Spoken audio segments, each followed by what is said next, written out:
Yeah, I definitely think so.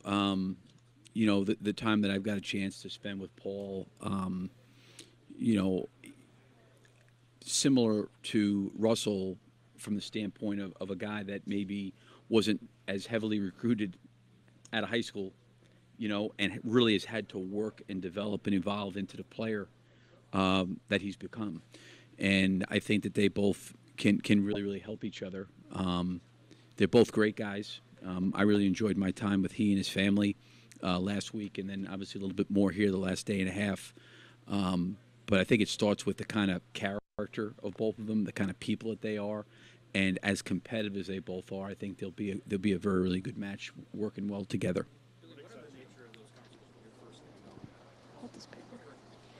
Well, I think for him it was probably relatively emotional. If I can only imagine. I saw a guy like Taj coming in, going through a trade and being in a place, and Paul was in Indiana for quite some time, and I think the initial part of that, and I was. He was kind enough to open up his home and had a chance to meet his family pretty quickly after it happened. It's more, getting to know him. It's not necessarily a lot of talk about basketball, but more about his family. High school, college, NBA.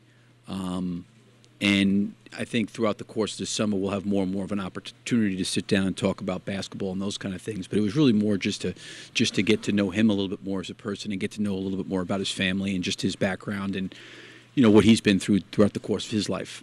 You're going to coach Paul the next year. There's an expectation that you'll also be recruiting him to stay. How do you balance those two objectives? Yeah, I think for me is. Paul, I believe, really, really wants to win. It's important to him.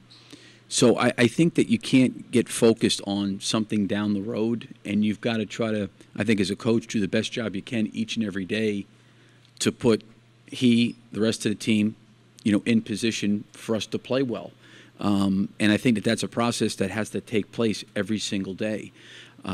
So it's not something I can really probably spend a lot of time worrying about. I mean, I got a lot of those, I think, questions also, as it related to Kevin's situation, where you just trying to do the very, very best job we can collectively, coaches and players, of getting better each day to try to improve. And Paul's been in the league for a long time. He's been around for a long time. And, I think that he understands that each and every day he's going to have to come out there and, put his best foot forward. And I think he's always done that throughout his career, and that's why he's evolved into the player he is today. What excites you most about adding him to the mix on both ends of the floor? Well, I think that's just it, is he does a lot of different things on both ends of the floor. I think with Andre and Paul, certainly on the perimeter, those two guys defensively have guarded a lot of different players. I think also with Russell, at the point guard spot, the three of them on the perimeter have got great length and size and range. Offensively, he can do it in a lot of different ways. He's really good moving without the ball, coming off screens. He's good in elbow, short, post-up ISO situations, and he also can play in pick and roll. But the thing also that's great about him, too, is as terrific as he is offensively, he's an extremely willing passer.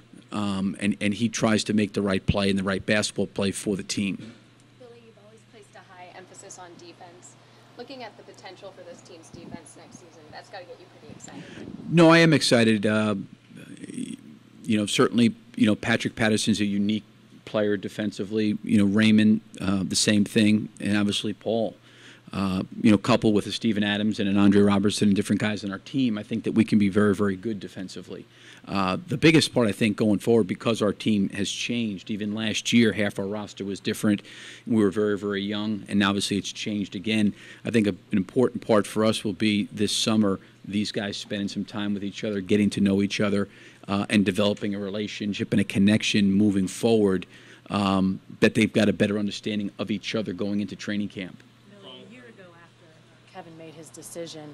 I know you guys had to continue the process, but a lot of fans very down. Here we are a year later, and those fans packed in there tonight to see that emotion, excitement. What did that mean to you to sort of see where they are now in their enthusiasm? Well, the one thing I've always admired and have been very, very humbled and extremely appreciative of is the way the fans year in and year out, rally around the team and the players. It's really, really remarkable. And certainly our team this past season was a lot different than my first year.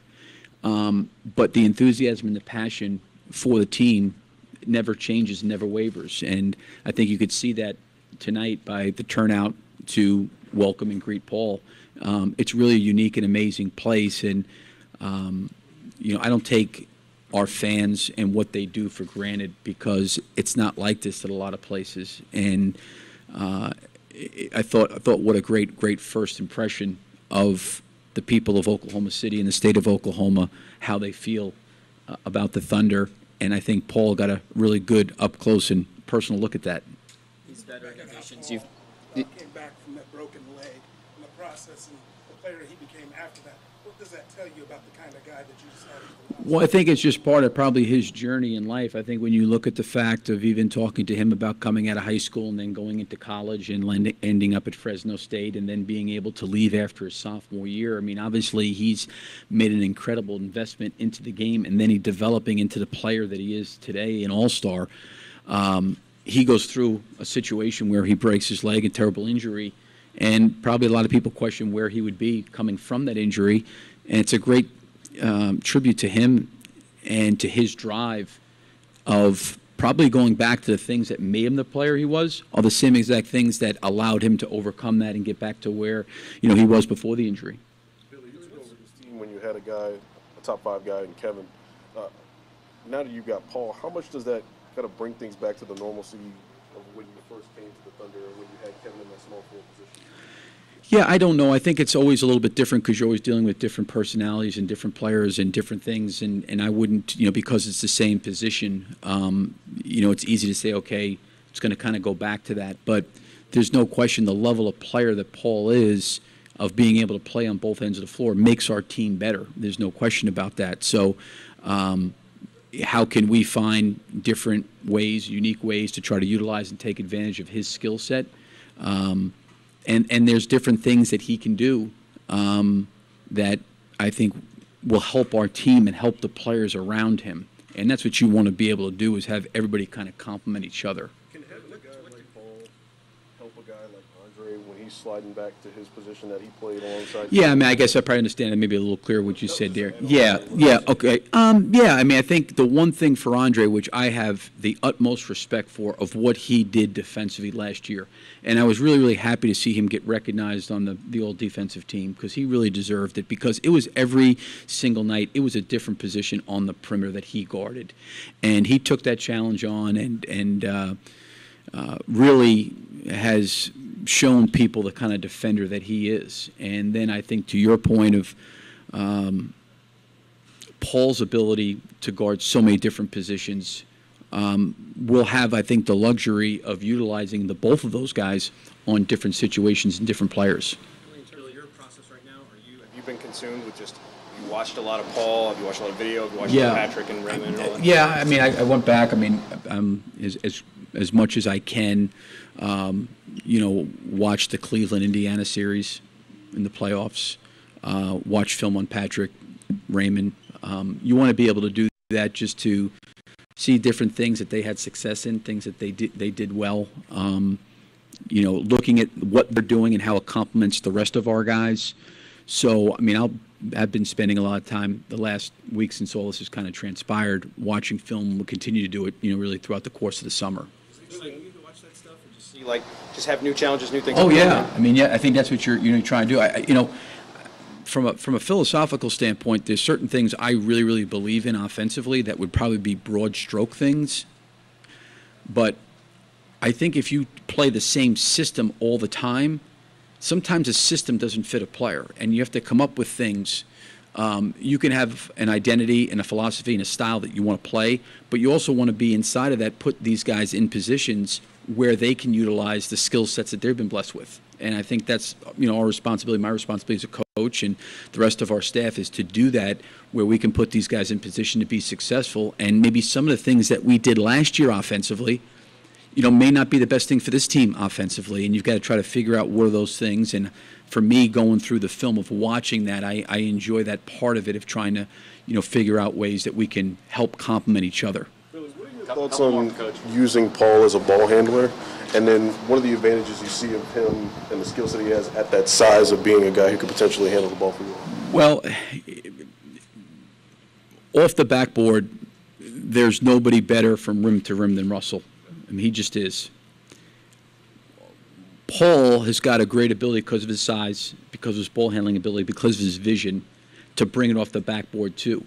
I think there could be some great opportunities even if he does rebound the basketball and Russell gets out and he's advancing it up to Russell, vice versa. I think it gives us another complementary ball handler on the break that can obviously make some plays and do some things. As I said earlier, Paul passing the basketball, he's always, at least watching him on film, he always appears to be trying to make the right basketball play. And that's what you really want. He's a very willing passer. He's a willing mover on offense. And to your point, I think that he can also help make guys better. Maybe he helps Alex Abrines. He helps Doug McDermott. He helps Steven. He can help, and hopefully our other guys will help him. And everybody's kind of complimenting each other.